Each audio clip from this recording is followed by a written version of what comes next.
ओम नमः परमहंसास्वादित चरण कमल चिन्मकरंदाय भक्तजन मानस निवासाय श्रीरामचंद्राय वागीशाय यस्य वदने लक्ष्मीर्यस्य च वक्षसि यस्यास्ते हृदये संवित्तं नृसिंहमहं भजे। विश्वसर्ग विसर्गादि नवलक्षण लक्षितम् श्रीकृष्णाख्यं परम धाम जगद्धाम नमामि तत्।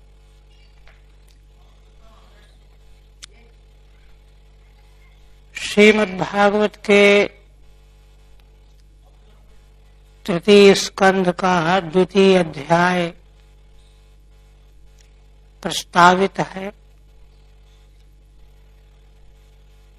पिछले प्रसंग में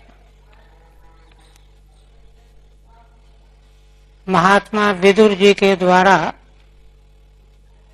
अपने सगे संबंधियों और भगवान श्री कृष्ण के संबंध में कुशल समाचार पूछे जाने पर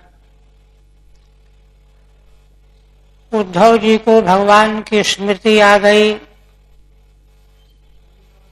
और वे अत्यंत विह्वल होकर किसी प्रकार से प्रकृतिस्थ हुए और सर्वप्रथम उन्होंने भगवान का अंतिम समाचार न बताकर संसार के दुर्भाग्य का वर्णन किया।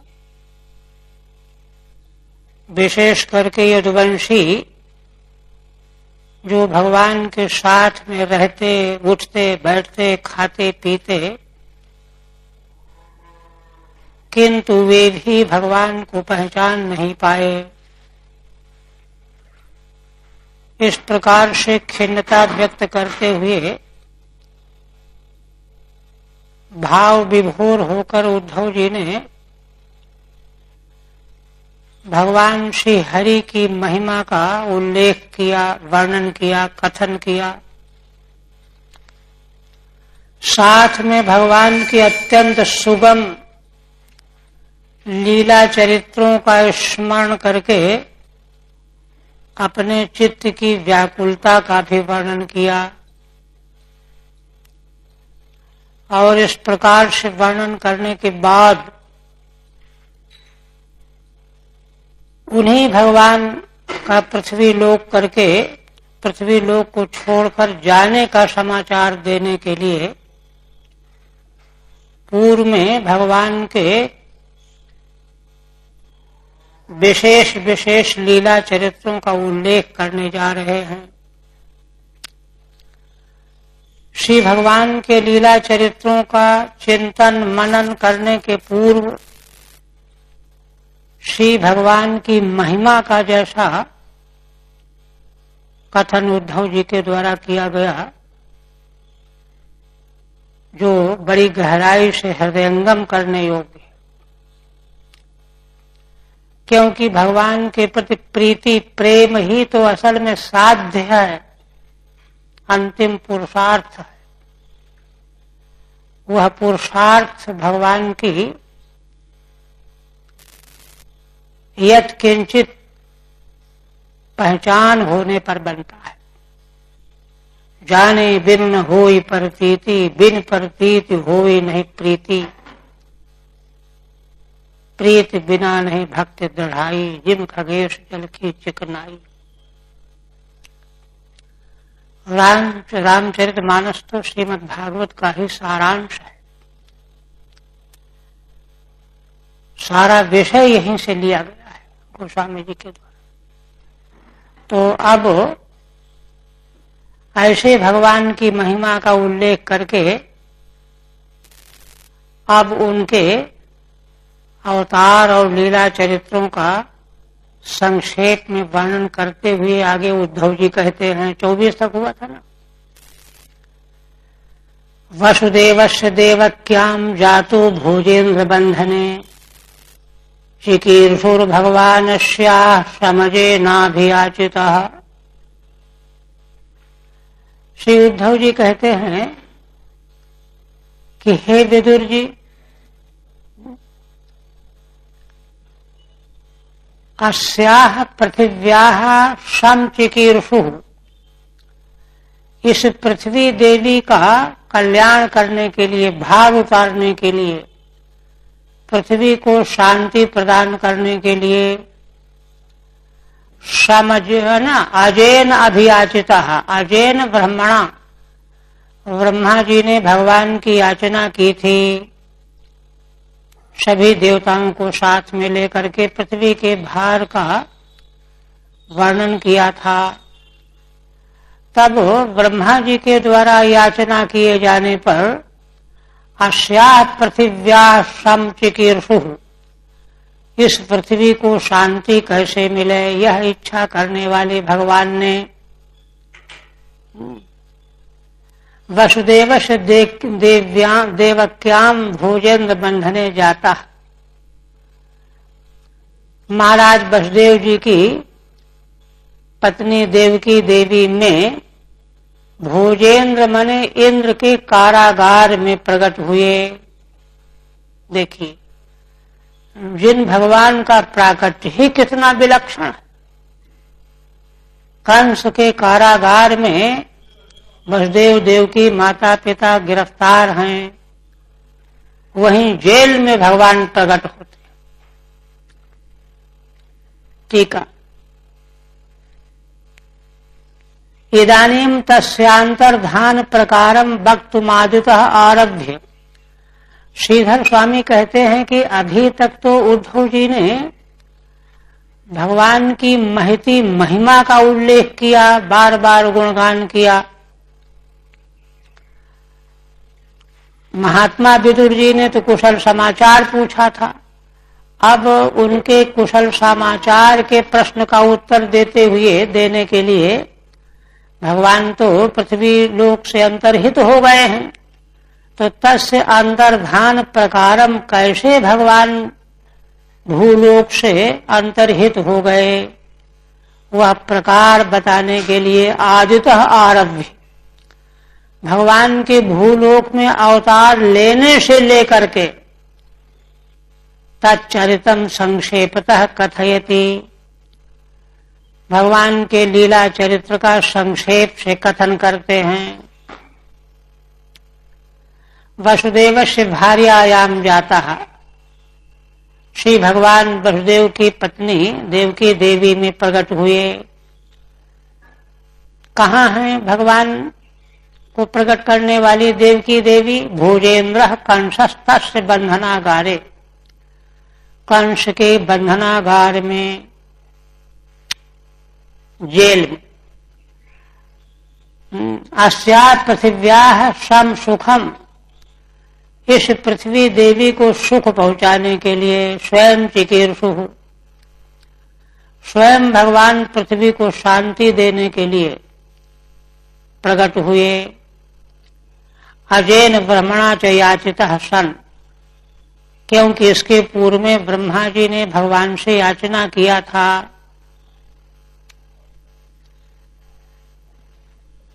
आप कह रहे हैं ततो नंद ब्रज में तत्पिता कंसाद विविध्यता, एकादश समास्तत्र गूढ़ार्चि सबलो वसत। इसके बाद इतः कंसाद विविध्यता पिता नंद ब्रजम गता प्रेषिता। कंस से श्री भगवान के पिता वसुदेव जी बड़े डर रहे थे। 6 पुत्रों को तो मार चुका था वह, इसलिए बहुत अधिक घबराए हुए थे। इसलिए भगवान को लेकर के नंद ब्रज गोकुल लेकर के छोड़ आए, और वहां भगवान एकादश समास तत्र 11 वर्ष तक गूढ़ार्चि सबलो वसत, बलदेव जी के सहित, जिनका तेज छिपा हुआ है, ऐसे भगवान बलदेव जी के साथ 11 वर्षों तक वहां रहे। टीका, पिता हेतु भूतेन नंद ब्रजम इतो गतः, पिता वसुदेव जी के द्वारा भगवान को नंद के ब्रज में ले जाया गया और वहां 11 वर्षों तक भगवान छिपे हुए रहे। समा संवत्सरान गूढ़ार्चि गुप्त तेजा, भगवान का तेज छिपा हुआ था, कोई पहचान नहीं पा रहा था। परेतो वत्सपैर्वत्सांश्चारयन् विहरद् विभु, यमुनोपवने कूजद द्विज संकुलितांघ्रिके। वहां पर ब्रज में भगवान वत्सपै ही वत्सान पालयन्ति वत्सपाः गोपालाः, उनके साथ में वत्सांश्चारयन् बछड़ों को चराते हुए, वत्सैहि वत्सपै परितः, है ना, गोपालों से गोप बालकों से घिरे हुए, परितः माने चारों ओर से घेरे रहते थे गोप बालक, और बछड़ों को भगवान चराते हुए भ्रमण कर रहे थे। विभु विहारत, विहारम कृतवान, कहां पर भ्रमण कर रहे थे? यमुनोपवने, श्री यमुना जी के पवित्र तट पर जो उपवन थे, उसका विशेषण है कुज द्विज संकुलितांघ्रिके। जिस उपवन के वन में द्विज माने पक्षियों का समुदाय पूजन कर रहा है, ऐसे घिरे हुए वृक्षों वाले उपवन में भगवान गोप बालकों से घिरे हुए बछड़ों को चराते हुए भ्रमण कर रहे हैं। टीका, विहरत अक्रीडत, विहार किया माने खेल खेला। कूजद भी द्विजै ही पक्ष भी संकुलिता व्याप्ता आंघ्रिपा यस्मिन, यमुना के तट में जिस उपवन में भगवान विहार कर रहे थे, वहां के उपवन में ऐसे वृक्ष सघन छाए हुए थे जिनमें पक्षीगण कूजन कर रहे थे, अपनी अपनी बोली बोल रहे थे।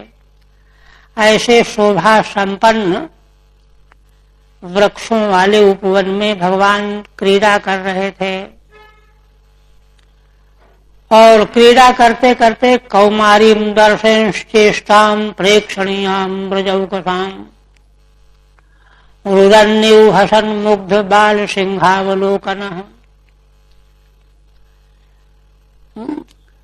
बाल क्रीड़ा करते हुए भगवान कुमार अवस्था की चेष्टाएं, कौमार अवस्था में बालक जैसे खेल कूद करने वाले होते ही स्वभावतः बालकों की स्वाभाविक कौमार अवस्था वाली चेष्टाओं का भगवान प्रकाशन कर रहे थे।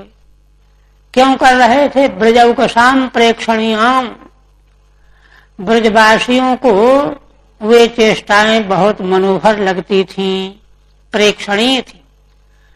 वे सब भगवान की इन लीला चेष्टाओं को देखने के लिए बड़ा चाव रखते थे, प्रसन्न होते थे, सब काम छोड़ करके भगवान की चेष्टाओं का दर्शन करते थे। इसलिए उनको प्रसन्न करने के लिए भगवान वे चेष्टाएं करते थे। उनमें से रुदन्यु हसन मुग्ध बाल सिंहावलोकन, कभी रोते हुए से बालक रोते भी हैं, हंसते भी हैं, है ना, और मुग्ध बालकों की तरह से सिंहावलोकन की लीला भी कर रहे हैं। ठीक, रुदन निवेत इव शब्द से यथा योगम सर्वत्रान्वय। श्रीधर स्वामी कहते हैं कि इव शब्द का सभी क्रियाओं के साथ में अन्वय कर लो जहां जहां संभव हो। माने रुदन इव, हसन इव इत्यादि। मुग्धो बालश्च यह सिंह तद्वद अवलोकनम यशः, मुग्ध भोला भाला बालक सिंह की तरह उसका जैसे अवलोकन होता है, ऐसे अवलोकन की लीलाएं भी भगवान कर रहे हैं। सायो गोधनम लक्ष्म्या निकेतम श्रित गोवृषम चारयन्ननुगान गोपान रणद्वेणुररीरमत। और वे ही भगवान लक्ष्म्या निकेतम गोधनम श्रित गोवृषम, गौधन जो लक्ष्मी का घर है, गौओं का समुदाय लक्ष्मी का घर है। सफेद और रंग बिरंग की चितकबरी गायों का, गाय बैल वृष माने बैल वृषभ, इनका समुदाय जो शोभा का घर होता है। चारयन्ननुगान गोपान रणद वेणुररी रमत, उनको चराते हुए और आनुग माने उनके पीछे पीछे चराने वाले जो गोप बालक गोप, उनके साथ में भगवान भी चारण कर रहे हैं और वेणु बंशी बजा रहे हैं, बजा करके रमण करा रहे हैं, स्वयं रमण कर रहे हैं और दूसरे गोप बालकों को रमण करा रहे हैं, आनंदित कर रहे हैं। टीका सएव अधिकम वयः प्राप्तः सन, वे ही भगवान जब अवस्था कुछ और ज्यादा हो गई, 7-8 वर्ष के हो गए, गोधनम चारयन, तो गौओं को भी चराने लगे। पहले तो बछड़ों को चराते थे, बाकायदे मुहूर्त निकाला गया, आगे वर्णन आया है, मुहूर्त निकाल करके गोचारण के लिए उनको सौंपा गया काम, परामर्श करके। कथम भूतम गोधनम, किस प्रकार के गोधन का चारण करते हुए, लक्ष्म्या शोभाज संपदो निकेतनम, जो लक्ष्मी की जो शोभा होती है, शोभा संपत्ति होती है, उसका जो घर है। देखिए गो समुदाय का कितना बड़ा महत्व बताया जा रहा है। लक्ष्मी का घर है गो समुदाय। सीता गो वृषा यस्मिन नाना वर्णे गो संघे, सफेद रंग के चितकबरे वर्ण के गौएं और बैल वृषभ जिस समुदाय में थे, ऐसे गोसंघ में भगवान उनको चराने के लिए पीछे पीछे चल रहे हैं। और रणन शब्दम कुर्वन वेणुर्यस्य, और पीछे पीछे चलते हुए वेणु वादन कर रहे हैं, वेणु का शब्द निकाल रहे हैं। और ऐसा करते हुए आरी रमत रमयामास, अपने साथी गोप बालकों को रमण करा रहे थे। प्रयुक्तान भोजराजेन मायिनः कामरूपिणः, लीलया विनुदत्तांस्तान बालः क्रीडनकानिव। बहुत संक्षिप्त में भगवान की लीलाओं का दिग्दर्शन करा रहे हैं उद्धव जी। इसके बाद कहते हैं भोजराजेन प्रयुक्तान, भोजराज कौन? कंस, कंस के द्वारा भेजे गए, प्रेरित किए गए। मायुनः कामरूपान असुरान, जो माया से स्वेच्छा से नया नया रूप बनाने वाले असुर थे। कंस ने इसीलिए भेजा था कि जाओ कृष्ण को मार डालो, इसलिए माया का नाना प्रकार का रूप बना करके वे लोग आते थे। किंतु बाल भगवान उन सबों को लीलया क्रीडनकान इव व्यनुदत, जैसे जैसे कंस उनको भेजता जा रहा था, तान तान, एक भेजा, दो भेजा, चार भेजा, उनको लीला से ही अनायासेन, कोई श्रम का अनुभव किए बिना ही, क्रीडन कान इव, जैसे खेल के लकड़ी के खिलौने बने हुए हों, उनको कोई तोड़ने में कोई श्रम न हो, ऐसे ही उनको लीला से भगवान उनका है ना नाश कर रहे थे, वध कर रहे थे। व्यनुदत जघान, व्यनुदत का अर्थ है जघान, मार डाला। क्रीडन कांश तृणाद निर्मितान सिंहादीन यथा, खिलौनों की तरह। खिलौने लकड़ी के तिनके के बनाए जाते हैं, तिनके के लकड़ी के शेर बना दो, अजगर बना दो, ऐसे लकड़ी के खेल के खिलौनों की तरह उन बलवान कामरूपी मायावी दैत्यों को भगवान ने खेल खेल में मार डाला। विपन्नान विषपानेनो निगृह्य भुजगाधिपम उत्थाप्यापायत गावस्तत्तोयम प्रकृतिस्थितम। और भगवान की प्रसिद्धतम लीलाओं की ओर संकेत करते हुए कहते हैं विपन्नान विषपानेन, है ना, गौएं, बछड़े और गोपाल यमुना जी का विषयुक्त जल पी करके मर गए थे। तो विपन्नान माने मृगान, विषपानेन विष संयुक्त यमुना का जल पीने से जो मर गए थे, पशु बछड़े आदि और बालक चराने वाले गोपाल आदि, तो उनको क्या किया भगवान ने? भुजगाधिपम निगृह्य, भुजगों का अधिप कौन? काली नाग को भगवान ने पहले पकड़ा ना था और उत्थाप्यापायत, और उसको वहां से बाहर निकाला। और तब गायों गौओं को और गोपालों को तत्तोयम प्रकृति स्थितम आपायत, यमुना जी के जल को प्रकृति के समान स्थित कर दिया, प्रकृति स्थित कर दिया, उनको पर पिलाया। महाराज ऊपर प्रकृति स्थितम उत्थाप्यापायत गावस्तत्तोयम प्रकृति स्थितम।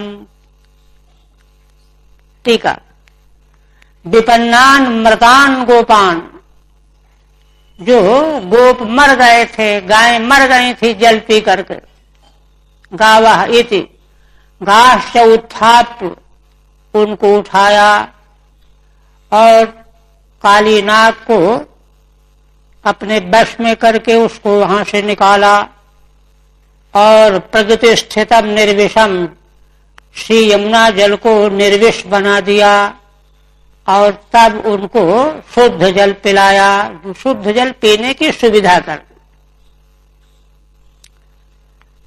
इसी प्रकार से और कहते हैं अयाजयद गोशवेनो गोभराजम द्विजोत्तमैहि वित्तस्य चोरुभारस्यो चिकीर्षन् सद्व्ययं विभुः। पुनः कहते हैं गोपों के राजा नंद बाबा, नंद बाबा को प्रेरित करके भगवान ने द्विजोत्तमैहि, श्रेष्ठ ब्राह्मणों के द्वारा गोशव का आयोजन कराया।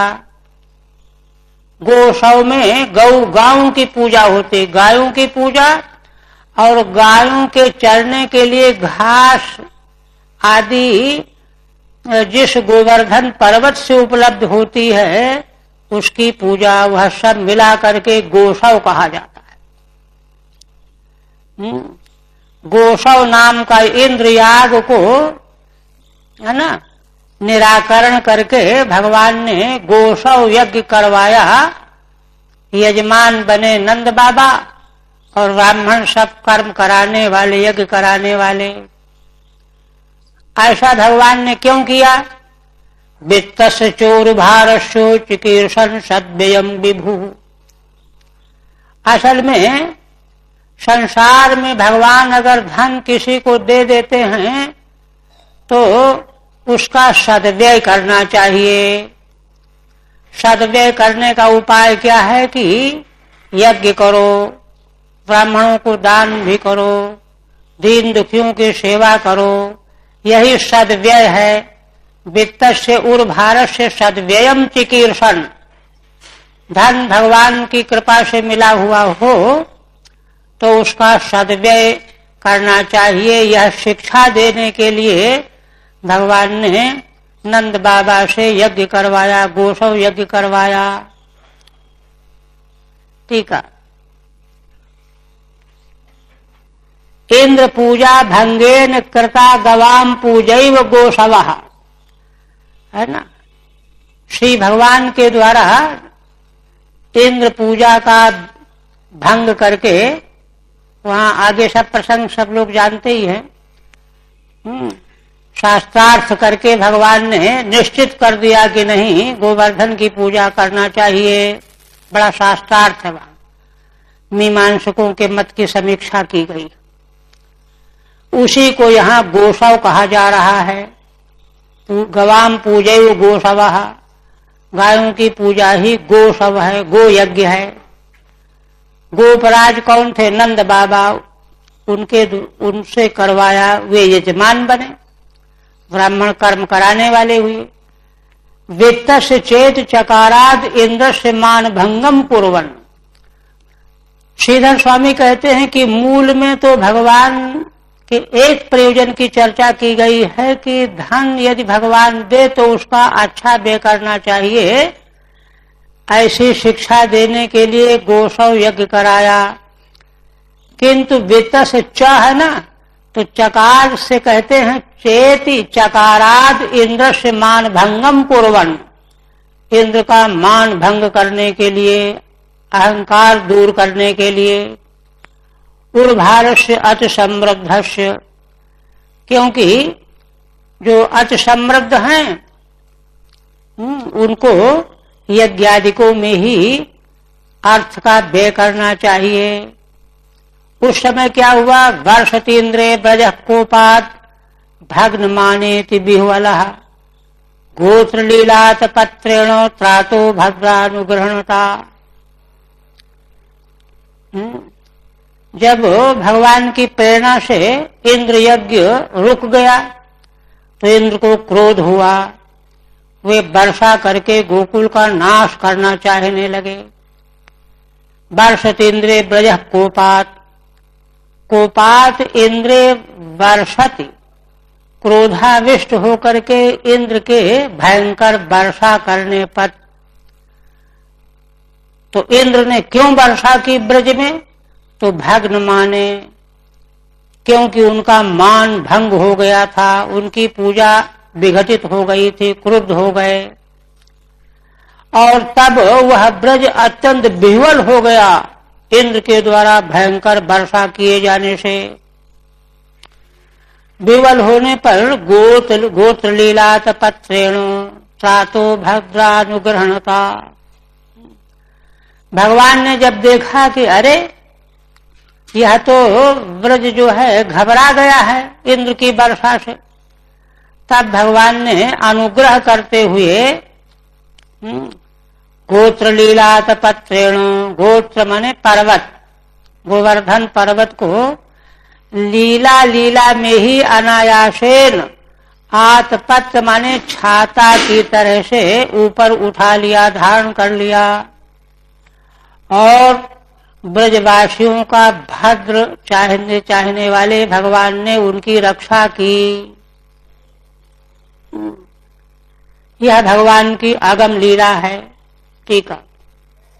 कोपात वर्षति, क्रोध में आकर के, मान भंग हो जाने से क्रोध में आकर के इंद्र जब वर्षा करने लगे भयंकर, तब भगवान को बड़ी करुणा आई। गोत्र पर्वत एव लीलात पत्रम, गोवर्धन पर्वत ही आतपत्र माने छाता बन गया, उसको भगवान ने धारण कर लिया। भद्र को संबोधन बता रहे हैं। यहाँ पर श्रीधर स्वामी कहते हैं कि हे भद्र माने विदुर जी के लिए संबोधन है।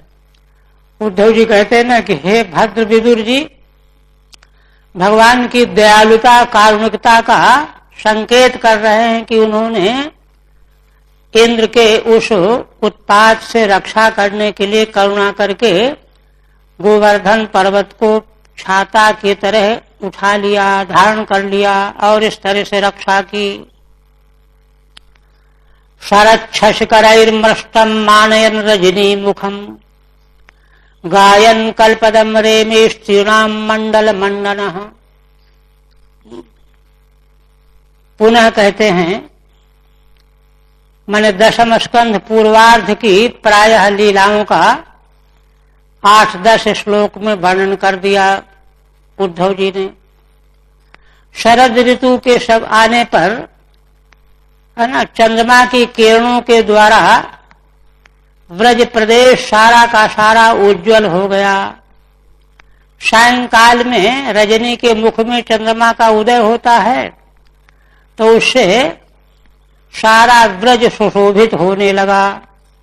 और तब भगवान ने सायंकाल रजनी के मुख का सम्मान करते हुए या चंद्रमा की किरणों के द्वारा, चांदनी के द्वारा जो सायंकाल का समय अत्यंत सुंदर प्रतीत हो रहा था, उसका आदर करने के लिए, सम्मान करने के लिए गायन कल्पदम रेमे स्त्रीणाम मंडल मंडनः, स्त्रियों के मंडल को सुशोभित करने वाले भगवान स्वयं बांसुरी के वेणु के साथ गायन करते हुए और कल्पदों का गायन करते हुए रमण करने लगे।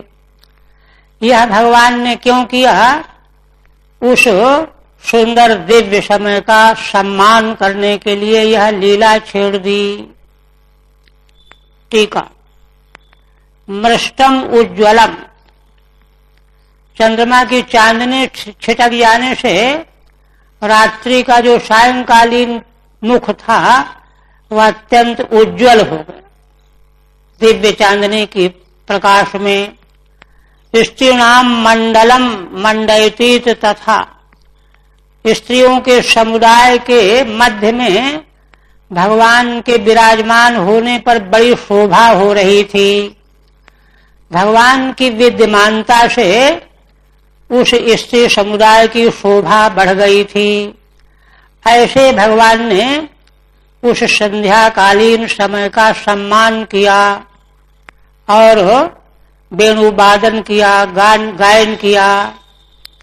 इस प्रकार से हरि ओम तत्सत्। श्रीमद्भागवते महापुराणे तृतीय स्कंधे द्वितीयोऽध्याय। ओम भगवदर्पणमस्तु। मंडे दे तथा कोई ज्यादा नहीं। ठीक है, अब इसके बाद देखिए तृतीय अध्याय।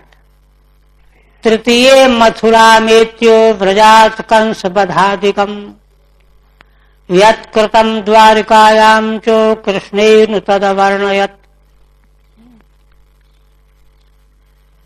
तीसरे अध्याय में श्री उद्धव जी महात्मा विदुर के समक्ष वर्णन करेंगे कि भगवान ने ब्रज से मथुरा आकर के कौन कौन सी लीलाएं की और फिर वहां से द्वारिका कैसे पहुंच गए।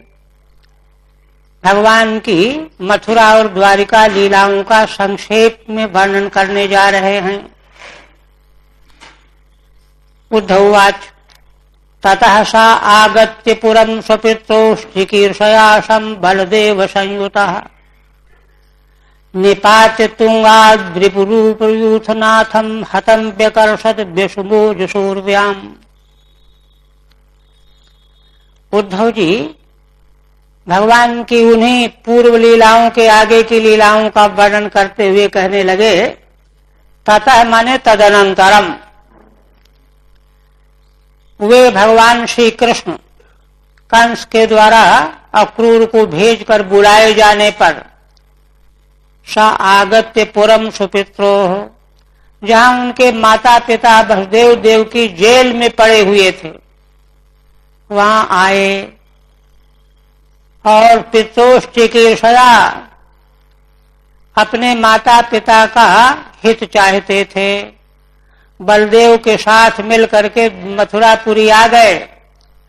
निपात्य तुंगाद्रिपुरूथनाथम, और वहां पर रिपु माने शत्रुओं का, यूथ माने समुदाय का जो नाथ था कंस, जितने दुष्ट थे उस समय पृथ्वी में उनके समुदाय का सरदार था कंस, इसलिए रिपुयूथ नाथम, रिपु के समुदाय, शत्रुओं के समुदाय के स्वामी कंस को तुंगाद्रि, ऊंचे सिंहासन से भगवान ने नीचे गिरा दिया।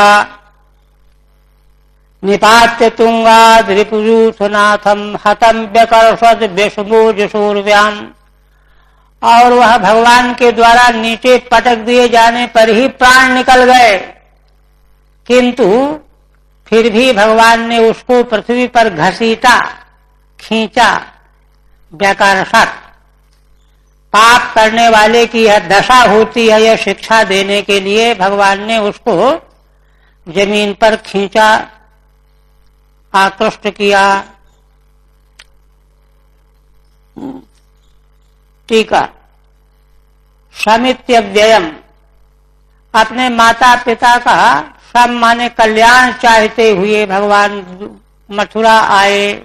अव्यय है, पित्रो सुखस्य चिकीर्षया इत्यर्थः, सम का अर्थ होता सुख, तो माता पिता को अब सुख मिलना चाहिए, इस इच्छा से भगवान मथुरापुरी आ गए।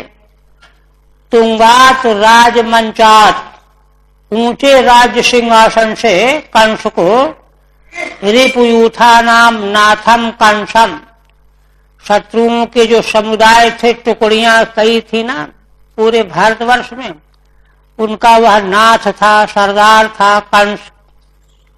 उसको भगवान ने ऊंचे राज सिंहासन से नीचे पटक दिया, पटकने से ही प्राण निकल गया। व्यसोरपि चिकीर्षणम विकर्षणम, यद्य प्राण निकल गया था उसका, फिर भी विकर्षण इसलिए किया, लोगों को शिक्षा देने के लिए, पाप का फल दिखाने के लिए, और पितरो सुखार्थम, और माता पिता को सुख देने के लिए।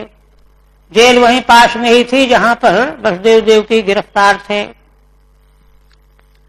पुनः इसके बाद कहते हैं, शांदीपने शकत प्रोक्तम ब्रह्माधीत्य सविस्तरम, तस्मै प्रादाद वरम पुत्रम मृतम पंच जनोदरात।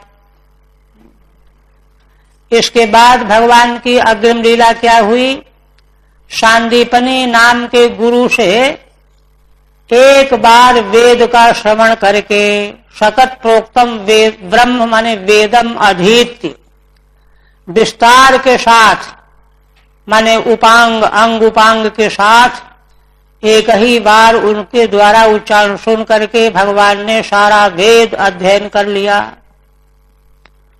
और अध्ययन पूरा करने के बाद गुरुदक्षिणा के रूप में तस्मै प्रादाद वरम पुत्रम मृतम पंच जनोदरात, गुरु और गुरु पत्नी के द्वारा दक्षिणा, गुरुदक्षिणा के रूप में कहे जाने पर उनके गुरु के पुत्र को, बड़े पुत्र को, श्रेष्ठ पुत्र एक ही था जो मर चुका था, पंचजन नाम के दैत्य ने जिसको खा लिया था, भक्षण कर लिया था, उसके उदर से भगवान ला करके गुरु को सौंप देते हैं।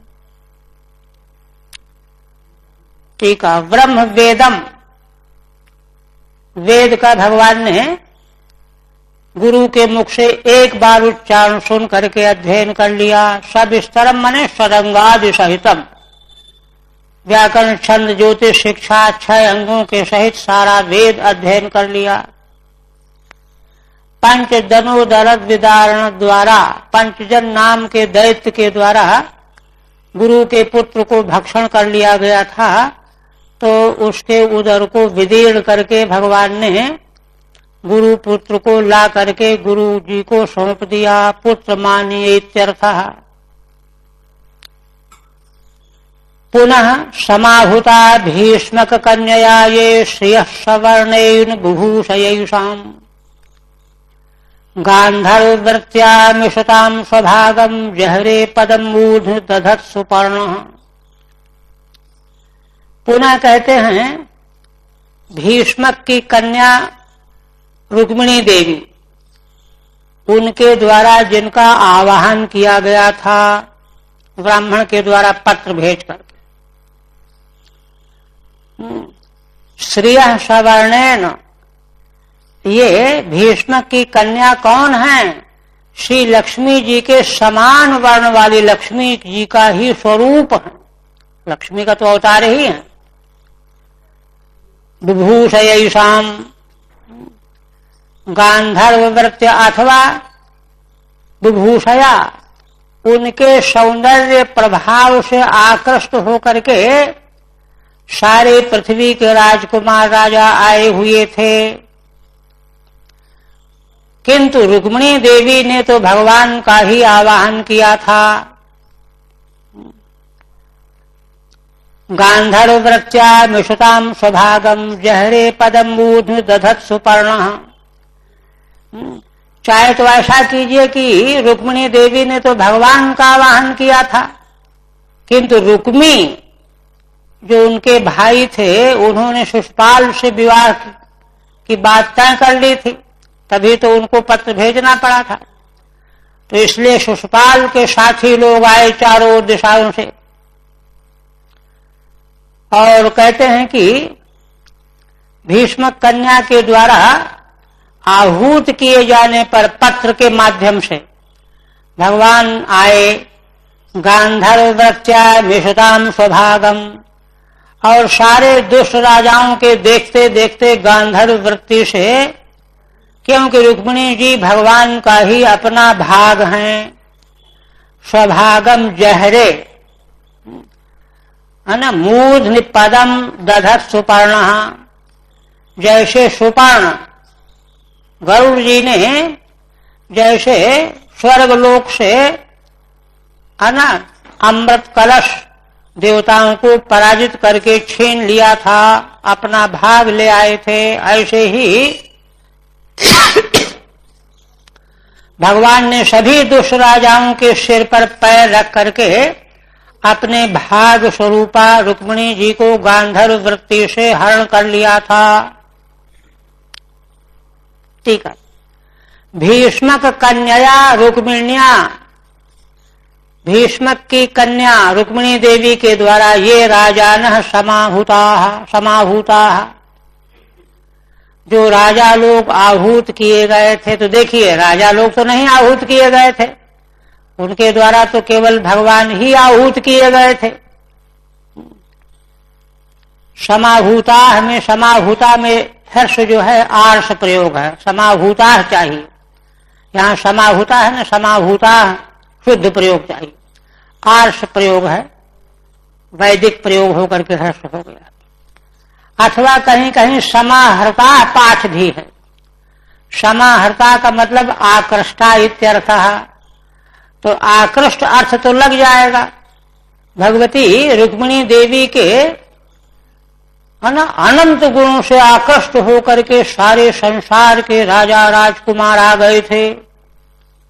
उन्होंने तो केवल भगवान का ही आवाहन किया था, अपने आप आकृष्ट होकर के आ गए तो आ गए। केन साधनेन, किस साधन से आकृष्ट हुए? तो कहते हैं श्रियो लक्ष्म्या सवर्णेन समानेन रूपेण।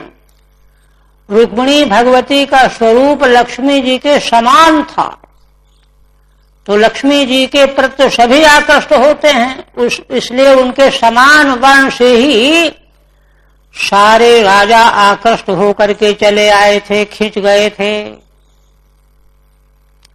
यद्यपि तया केवलम श्री कृष्ण एव आहूता न सर्वे। श्रीधर स्वामी कहते हैं कि यद्यपि देवी रुक्मिणी जी के द्वारा केवल भगवान श्री कृष्ण ही आहूत किए गए थे, सबका आह्वान नहीं था उनकी ओर से, तथापि तस्या लावण्यम तेषाम आगमने हेतु। किंतु फिर भी भगवती रुक्मिणी देवी का लावण्य, सौंदर्य, हम आकर्षण सबके आकृष्ट होने का हेतु था, कारण था। तयैवाहुता इत्युच्यते, माने उनके लावण्य के द्वारा ही वे सब आहूत हो गए थे, ऐसी स्थिति में ऐसाम मिषताम पश्यताम मूर्धनि पदम दधत, ऐसे सारे संसार के राजाओं के देखते देखते उनके सिर में पैर रख करके भगवान ने रुक्मिणी का गांधर्व वृत्ति से हरण किया।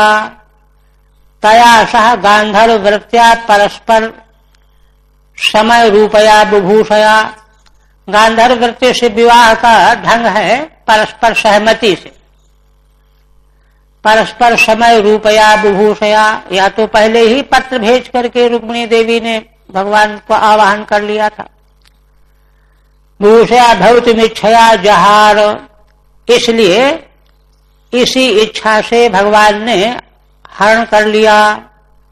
कथम भूताम स्वभागम लक्ष्म्यंशत्वात्, क्योंकि रुक्मिणी देवी भगवान का ही भाग हैं। क्यों?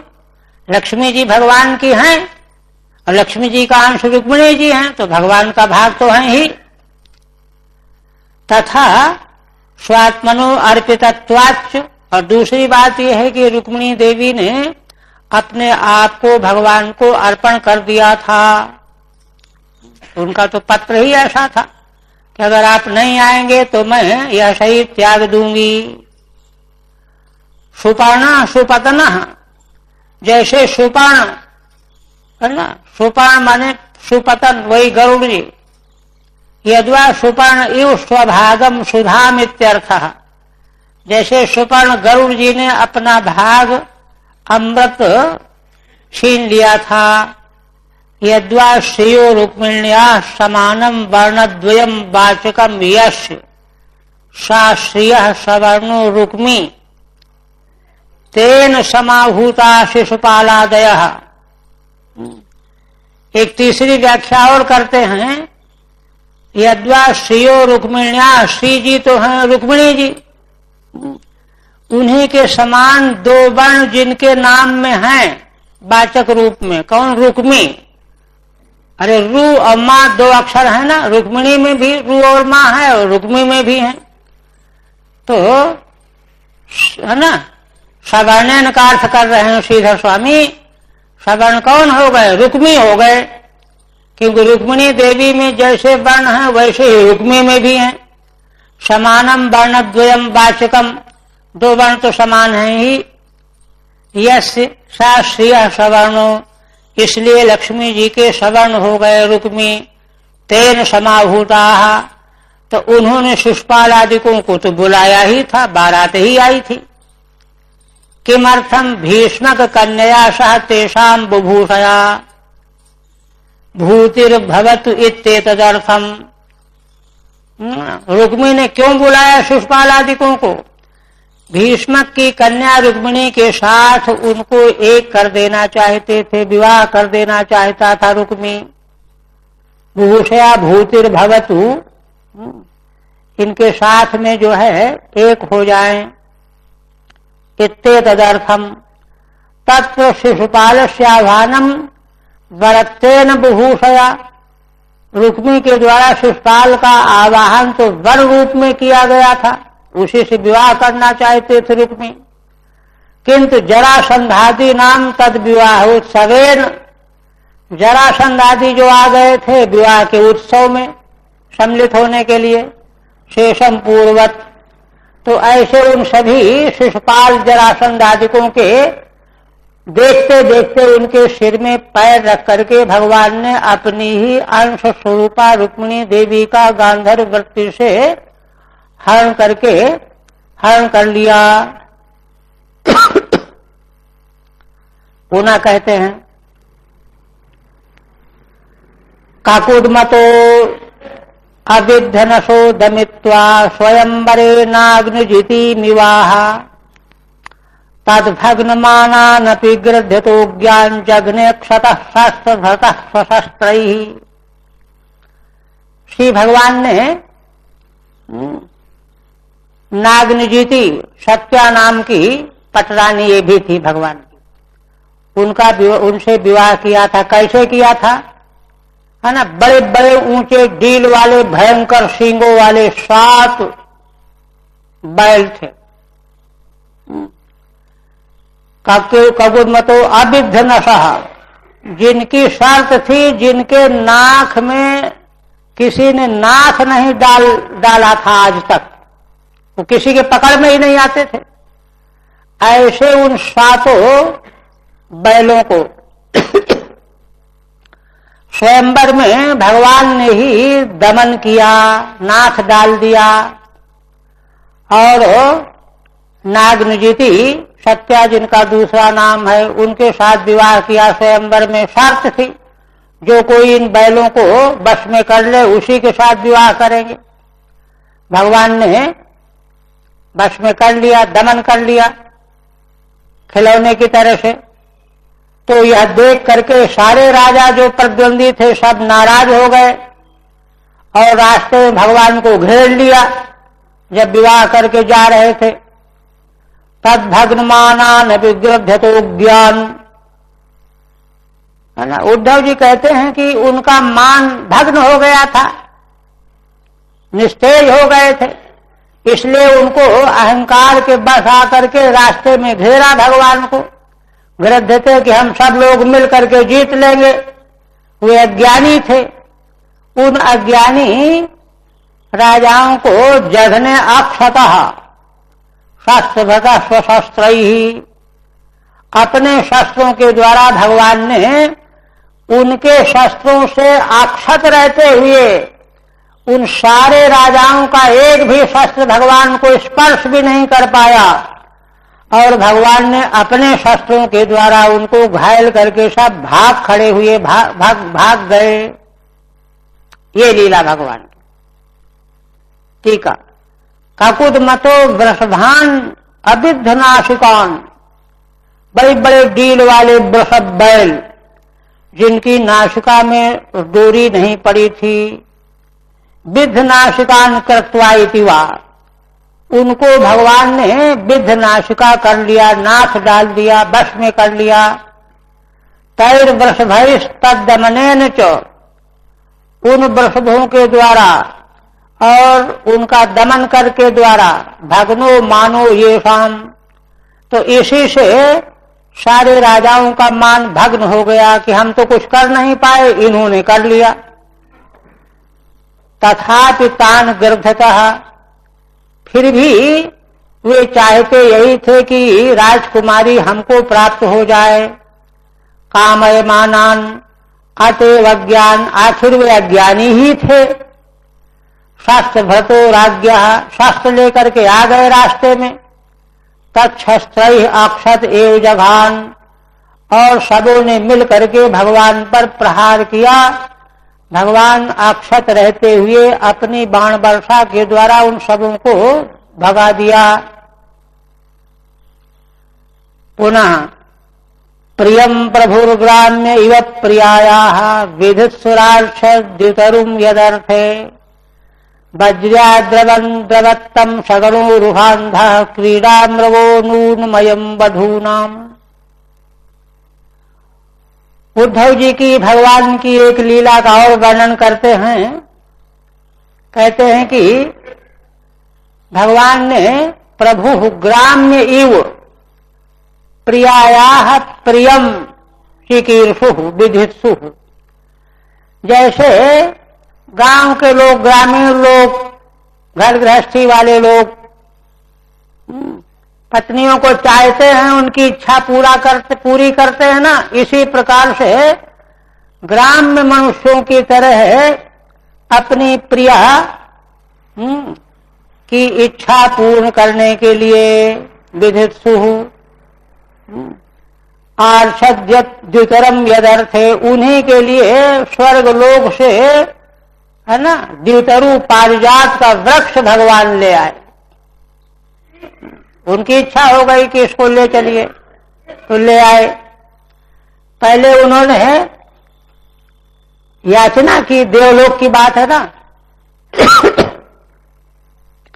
अदिति माता को कुंडल भगवान अर्पण करने के लिए गए थे, सत्यभामा जी साथ में थी। वहां की शोभा देखते हुए आदर सम्मान प्राप्त करने के बाद सत्यभामा जी ने इच्छा जाहिर कर दी, तो भगवान ने कहा कि ठीक है, हम ले चलेंगे। पहले कहा कि देख लेते हैं, शायद अपनी इच्छा से लोग दे दें।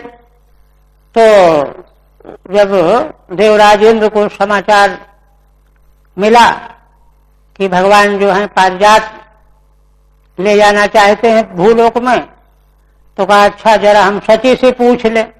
उन्होंने मना कर दिया कि नहीं, स्वर्गलोक की वस्तु भूलोक में कैसे जाएगी। तो उन्होंने मना करवा दिया। उसी का भाव दे रहे हैं। वज्र धारण करने वाले इंद्र आर्द्रवत मुकाबले के लिए आ गए, क्योंकि भगवान को तो हम ले चलेंगे, अब कुछ भी हो, है ना। वज्राद्रवत्तम सगनो रुहांधा, रोष में अंधे होकर के इंद्र अपने देवताओं की सेना के सहित भगवान पर आक्रमण कर दिया। देखिए, तो कहते हैं कि अरे इस इंद्र को जरा भी विचार नहीं है, भगवान तो वहां देवताओं की रक्षा करने के लिए अदिति माता को उनके कुंडल जो छीन लाया था भौमासुर, उनको देने के लिए गए थे। वहां बड़ा सम्मान मिला उनको, और ये थोड़ी सी बात के लिए। तो क्रीड़ा मृगो नूनमयम बधूनाम, कहते हैं अरे क्या कहा जाए, यही तो देवलोक की कमी है। यह निश्चित रूप से इंद्र जो है बधूनाम क्रीड़ा मृग है ना, स्त्रियों का यह क्रीड़ा मृग बना हुआ है, इसको कोई अकल नहीं है। ये ठीक है। यदा आदित्या कुंडले दातुम स्वर्गम गतः, भगवान जब अदिति माता के कुंडल जिनको वह दैत्य छीन लाया था उनको देने के लिए भगवान स्वर्ग गए, है ना। तदा प्रभु स्वतंत्रोपि ग्राम्य स्त्री परतंत्री प्रियाया सत्यभामाया, भगवान तो सर्वतंत्र स्वतंत्र हैं, किंतु लीला जब करते हैं तो ग्रामीणों की तरह से स्त्री परतंत्र की तरह से दृष्टिगोचर होने लगते हैं। इसलिए प्रियतमा सत्यभामा को का प्रिय करने के लिए विधातुम इच्छु द्युतरुम पारिजातम मानीतवान, स्वर्गलोक का जो वृक्ष पारिजात है उसको ले आए द्वारिकापुरी में। यदर्थे यन्निमित्तम तम कृष्णम वज्री,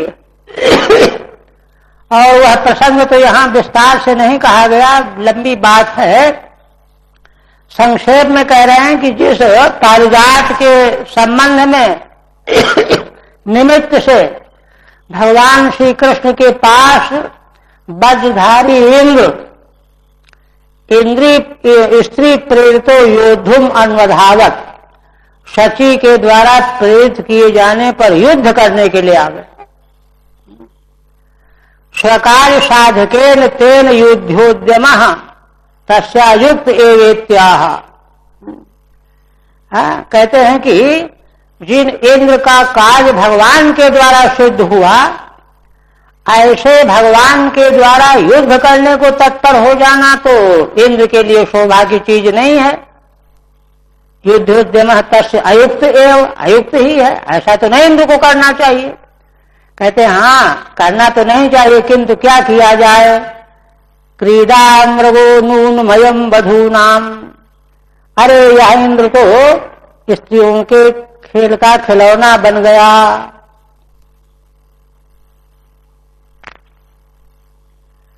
सुतम मृधे खम वपुषा गृहंतम दृष्ट्वा सुनाभून्मथितम धरित्र्या आमंदितस्तत्तनयाय शेषम दत्त्वा तदन्तः पुरमाविवेश। पुनः कहते हैं उद्धव जी कि भौमासुर है ना, जो पृथ्वी का पुत्र था, और सुतम मृधे खम वपुषा ग्रसंतम, युद्ध भूमि में जो पुत्र आकाश को अपने शरीर से ग्रस लेगा ऐसा लगता था, किंतु जब भगवान के द्वारा वह धराशायी कर दिया गया तब धरित्र्या पृथिव्या आमंदितस्तत्तनया शेषम, अब तो वह मारा गया भौमासुर, उसका पुत्र भगदत्त था। तो पृथ्वी देवी ने भगवान के पास जाकर के प्रार्थना किया कि भगवान आप इस पुत्र के पुत्र को, मेरे पौत्र को अब राज्य दे दीजिए। तत्तनयाय शेषम दत्वा तदंतपुरमावेश। तो भगवान ने एक क्षण का विलंब नहीं किया, भौमासुर के पुत्र को पृथ्वी देवी की प्रार्थना करने पर तुरंत शेष राज्य उसको सौंप दिया और राज्य दे करके उसके अंतःपुर में भगवान प्रविष्ट हुए, जहां 16,000 कन्याएं थीं। तत्ताहृतास्ता नरदेव कन्या कुजेन दृष्ट्वा हरिमार्त बंधुम। कुज वही भौमासुर, कु माने पृथ्वी से जन्म था भौमासुर का, कुजेन पृथ्वी सुतेन। उसके द्वारा राजाओं की कन्याएं, मनुष्यों की, देवताओं की भी वहां हरण करके लाई गई थी। 16,000 की संख्या थी। उन कन्याओं ने जब भगवान अंतःपुर में प्रविष्ट हुए तो आर्तों के बंधु भगवान का दर्शन किया उन कन्याओं ने और सब उठ करके खड़ी हो गईं। उत्थाय सद्यो जगृहु प्रहर्षो व्रीडानुराग प्रहितावलोकैः। उनको इतना हर्ष हुआ, लज्जित हुई, अनुराग पूर्वक भगवान की ओर देखा, बहुत प्रसन्न हुई और उनको मन ही मन अपना पति संकल्प से मान लिया, जगृहु स्वीकार कर लिया। आशाम मुहूर्ते एकस्मिन् नानागारेषु योषिताम् सविधम जग्रहे पाणिन अनुरूपः स्वमाया। उद्धव जी कहते हैं कि विदुर जी उन सभी राजकन्याओं को भगवान ने एक ही मुहूर्त में नानागारेषु बहुत से भवन तैयार करके विधि पूर्वक उनके समान अलग अलग रूप बना करके 16,000 स्वरूप भगवान ने बनाया अलग अलग, और अनुरूप रूप माया से बना करके उनका पाणी ग्रहण किया एक साथ एक मुहूर्त में। टीका सुनाभेन चक्रेण उन्मथितम सुतम भौमम दृष्ट्वा। 6वें की टीका। सुनाभ मन चक्र, सुदर्शन चक्र के द्वारा अपने पुत्र भौमासुर को जब देखा कि वध हो गया, तस्य मात्रा धरित्या भूम्या आमंत्रितः प्रार्थितः। उस भौमासुर की मां पृथ्वी देवी भगवान के पास आई, प्रार्थना करने लगी। उनकी प्रार्थना को भगवान ने स्वीकार कर लिया। तस्य तनयाय भगदत्ताय हृतशेषम राज्यम दत्त्वा। और भौमासुर के पुत्र भगदत्त को शेष राज्य सौंप दिया और फिर अंतःपुर गए। तत्रांतःपुरे कुजेन भौमेन या आहर्ताः। उसके राजमहल में भौमासुर के द्वारा जो अपहरण करके लाई गई थी कन्याएं, ताः प्रहर्षश्च व्रीडा चानुरागश्च। भगवान का दर्शन करके वे सब प्रसन्न हो गईं, लज्जित हुई, अनुराग का अधिक हुआ। तै प्रहिता प्रेरिता ये अवलोकाः। इन तीनों से युक्त उनका जो दर्शन था, देखने का जो ढंग था, तै जग्रहु स्वीकृतवत्यः। तो उसके द्वारा उन्होंने भगवान को अपना पति के रूप में स्वीकार कर लिया। आसाम योषिताम पाणी तत्तदनुरूपः सन।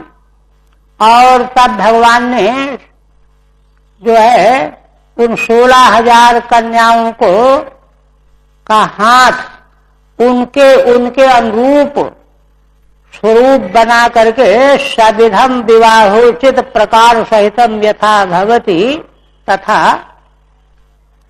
चकार।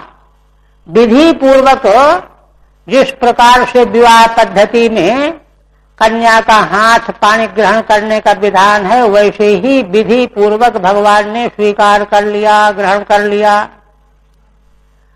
तास्वपत्न्यान्य जनयदात्मतुल्यानि सर्वतः एकैकस्यां दश दश प्रकृतिर्विभूषया विभूषया। इस प्रकार से भगवान ने अपनी पत्नियों में एक एक में 10-10 अपने ही समान गुण, तेज, शक्ति संपन्न, प्रकृतिर्विभूषया माने अपने ही प्रकृति को विशेष विस्तार करने के लिए भगवान ने 10-10 पुत्रों को उत्पन्न किया। टीका सर्वतः सर्वैर्गुणैः स्वतुल्यानि, सब प्रकार से भगवान में जो जैसे जैसे गुण थे उन गुणों से तुल्य। प्रकृतिर मायाया विविधम भवनम विस्तारः, प्रकृति माया के विधि विस्तार की इच्छा वाले भगवान ने तदिच्छया। अथवा यद्वा प्रकृतिर हेतोर विविधम भवितुमिच्छया, प्रकृति की इच्छा से स्वयं विविध होने की इच्छा से हम ही बहुत हो जाएं, प्रकृति की माया की इच्छा हुई, इसलिए 10-10 पुत्र उत्पन्न किया। काल मागध शाल्वादीन अनेकैरुन्धतः पुरम अजीघनत स्वयं दिव्यम सपुंसाम तेज आदिशत। पुनः कहते हैं कि भगवान ने काल यवन, मागध, जरासंध, शाल्व आदि है ना, अनेकैरुन्धतः पुरम, जो अपनी अपनी सेनाओं को लेकर के मथुरापुरी को चारों ओर से घेर रहे थे। उस समय भगवान ने आजी घनत स्वयं दिव्यम स्वपुंसाम तेज आदिशत, स्वयं जो है उनका वध कर डाला।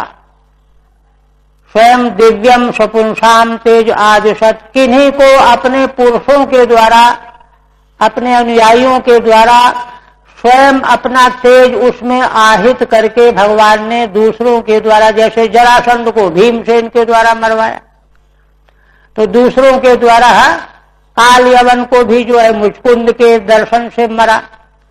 तो वहां सभी जगह भगवान ने अपना तेज उनमें आहित कर दिया और तब वे भगवान के तेज से ही उनके द्वारा बहाने से मारे गए। कालः, टीका कालः काल यवनः रुन्धतः आवरणवतः, ये सब मथुरापुरी को चारों ओर से घेर रहे थे। तब भगवान ने मुचकुंद भीमादिभिर निमित्त मात्रैहि, मुचकुंद के आंख खोलने से कालयवन मर गया, भीमसेन के द्वारा जरासंध मरा, तो ये निमित्त मात्र थे। वस्तुतः तो भगवान के तेज से ही इनका नाश हुआ। स्वयं एवाजी घनत घातितवान, है ना, निमित्त मात्र बना करके भगवान के द्वारा ही ये सब नष्ट किए गए।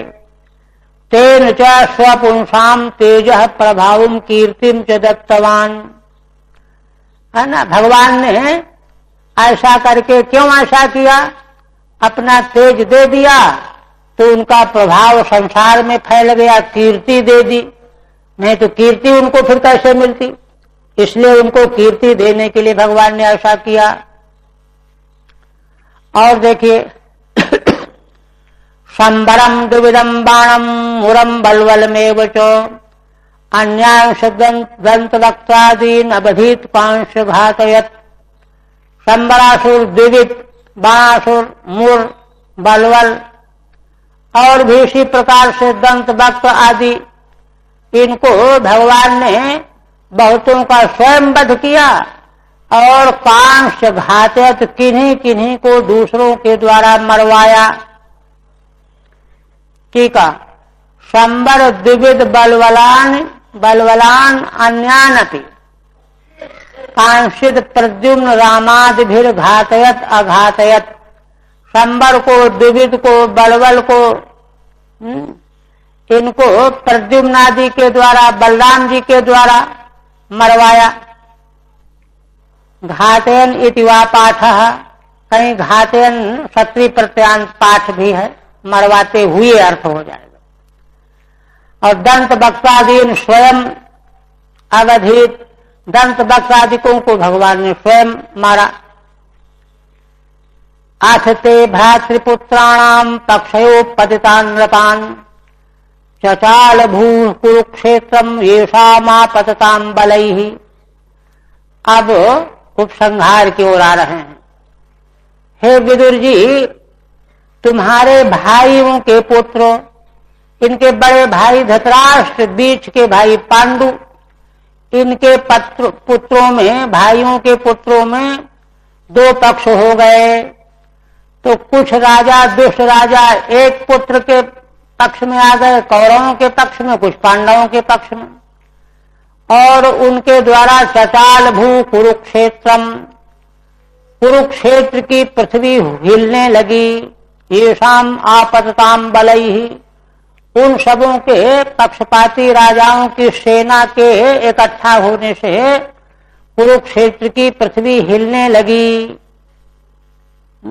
टीका, नृपान घातयत्यनुसंगः, पीछे कहा कि बहुत से राजाओं को भगवान ने वध कराया, तो उसी को आगे बढ़ा रहे हैं। कथम भूतान, कैसे राजाओं को, कुरुक्षेत्र मापतताम गच्छताम, कुरुक्षेत्र में आए हुए जो राजा थे, ये शाम बलैः सैन्यैः भू सर्वाति चचाल चकंपे, जिन बहुसंख्याक राजाओं की सेना के द्वारा कुरुक्षेत्र की पृथ्वी कांपने लगी थी, उनको शाकन दुशासन सौबलानाम कुमंत्र पाकेन हत श्रियायुहम सुयोधनम सानुचरम शयानम भग्नोरुर्व्याम नननंद पश्यन। इसके बाद कहते हैं, संक्षेप कर रहे हैं, वे भगवान श्री कृष्ण कर्ण, दुशासन, सौबल माने शकुनी, इनके कुमंत्रणा के द्वारा के पाक से हत श्री आयुषम, कौरवों की श्री, आयु और शोभा तीनों नष्ट हो चुकी थी। कर्ण, दुशासन, शकुनी के कुमंत्रणा के कारण जिन कौरवों की आयु, श्री, शोभा नष्ट हो चुकी थी। सुयोधनम सानुचरम शयानम, ऐसे सुयोधन दुर्योधन को अपने अनुचरों के सहित युद्ध भूमि में पड़ा हुआ, भग्नोर्मुर्व्याम नननंद पश्यन, भगवान ने देखा कि पृथ्वी पर गदा के प्रहार से भग्न हो गया है उरु, और यह पड़ा हुआ है, किंतु भगवान को आनंद नहीं हुआ। सा कृष्ण हता श्री आयुश्च यस्य, जिन कौरवों की श्री आयु हरण हो गई है, और भग्नौ उरु यस्य, जिसके उरु टूट गए हैं दुर्योधन के, तम उर्व्याम शयानम, वो जमीन पर पड़ा हुआ है, ऐसा देखते हुए भी नानंद संतोषम न प्राप्त, संतोष नहीं हुआ। क्यों? क्योंकि भगवान समझ रहे थे कि अभी यदुवंशियों के भार से पृथ्वी भारवती बनी हुई है। एक दो श्लोक कर देते। पियान भूयम क्षपितोर्भारो यद्रोण भीष्मार्जुन भीममूलैः अष्टादशा अक्षौहिणिको मदंशैः आस्ते बलम दुर्विषहम यदूनाम। उद्धव जी कहते हैं कि देखिए भगवान क्या चिंतन कर रहे हैं कि अरे अभी पृथ्वी का कितना भार दूर हुआ है। उर्भारः अयम कियान क्षपितः, पृथ्वी का भार तो बहुत भारी है। अभी महाभारत के युद्ध में कितना हरण हुआ।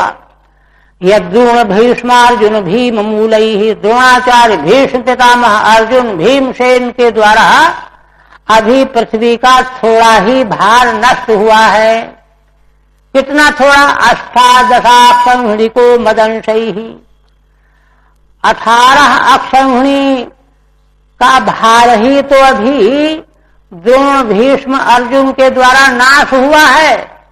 किंतु मदंशैः आस्ते बलम दुर्विषहम यदूनाम, मेरे अंशों के सहित भगवान अपने पुत्र पौत्रों को कहते हैं, ये तो अंश हैं, इनके सहित यदुओं का जो भार है वह दुर्विषह है।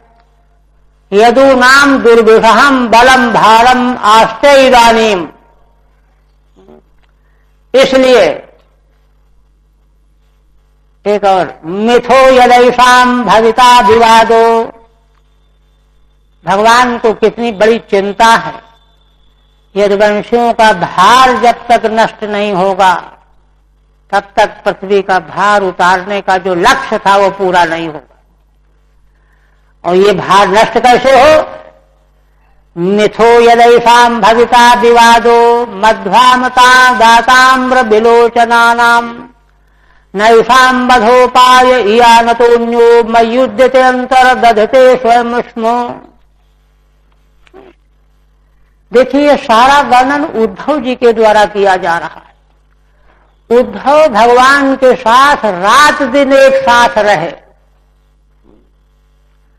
भगवान के प्रेमी सखा हैं, सेवक हैं, मित्र हैं, सलाहकार हैं, सब कुछ है, तो प्रेमी है।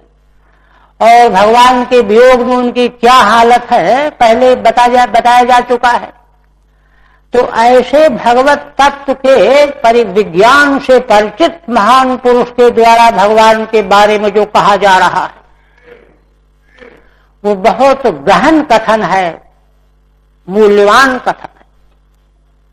वे कह रहे हैं यही भगवत्ता है कि भगवान सोच रहे हैं कि जब तक ये वंशियों का भार न उतरे तब तक तो पृथ्वी का भार अभी पूरा उतरा ही नहीं। इसलिए सब कुछ माने भूत भविष्य वर्तमान तीनों काल भगवान की दृष्टि में, इसलिए वे पहले ही संकल्प कर रहे हैं मिथो यदैषाम भविता विवादः। भाई इनका भार कैसे उतरेगा? दूसरा तो इनका कोई कुछ बिगाड़ नहीं सकता। ये तो आपस में ही जब इनका विवाद हो गए, मिथो यदैषाम भविता विवादः, कहते कैसे विवाद होगा? विवाद तो ऐसे होगा नहीं, तो बड़े धर्मात्मा है। मध्वामदाताम्र विलोचना नाम, कहते हैं कि देखो जब ये मधु का पान करेंगे, मद्य पान करेंगे, बुद्धि बिगड़ जाएगी, नेत्र इनके लाल लाल हो जाएंगे, बुद्धि बिगड़ जाएगी, तब जाकर के इनमें विवाद होगा। विवाद होकर के आपस में ही सुंदर न्याय से इनका नाश होगा। नैषाम बधोपाय इयानतोन्यः, श्री भगवान शंकर विचार कर रहे हैं कि इसके अलावा यदुवंशियों के वध का अन्य कोई उपाय है ही नहीं। क्यों? मयुध्यते अंतर्दधते स्वयं स्मो, क्योंकि मैं तो अंतर्धान होने जा रहा हूं, पृथ्वी छोड़ना चाह रहा हूं, फिर कौन मुकाबला करने वाला रह जाएगा? इसलिए मैं तो स्वयं जो है कर नहीं सकता, और इसके बाद मैं अंतर्हित होना चाहता हूं, फिर तो विश्व ब्रह्मांड में कोई इनका मुकाबला करने वाला रहेगा ही नहीं। इसलिए यह भार बना ही रहेगा, इसलिए यही एक उपाय है। इस प्रकार से भगवान ने संकल्प किया। यह रहस्य उद्धव जी बता रहे हैं। उद्धव जी से अधिक भगवान के संबंध में दूसरा कोई बता नहीं सकता। बस यही रहना।